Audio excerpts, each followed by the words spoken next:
How we minimize childhood pain.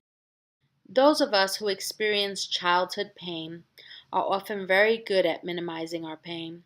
We do it because in the moment it makes us feel better. We do it so as not to feel the pain, so as to keep the pain at arm's length, to avoid being overwhelmed by the sheer magnitude of it. We do it so we won't fall apart, so as not to be seen in the truth of how painful it was, because ultimately we are afraid of being annihilated by it.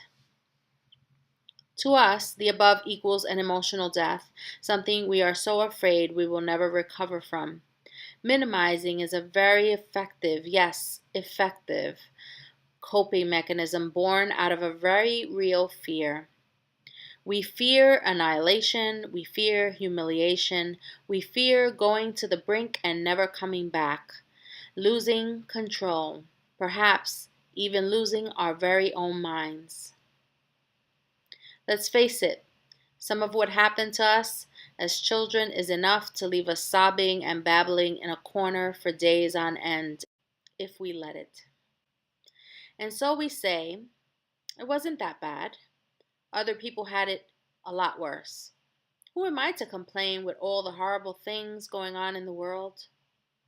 He just molested me. He didn't rape me. It just happened one time. He or she really didn't know what they were doing. It was my fault. I'm just feeling sorry for myself. Maybe I dreamt it, or maybe it was in my imagination. If I had just said no or fought back. I don't really remember. It was a long time ago.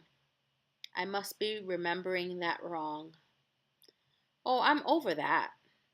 I've moved on. I must have been really bad for this to happen. I must be a real drama queen to be making out that this still affects me. And on it goes. How do you minimize? How are you keeping your childhood pain at arm's length? How might you begin to bravely own your story?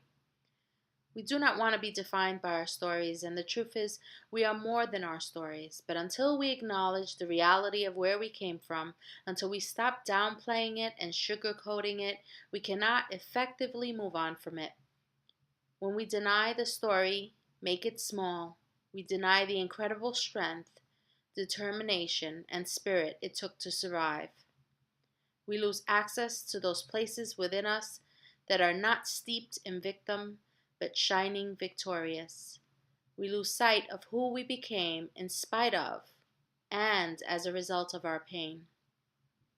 Minimizing does nothing but keep us small.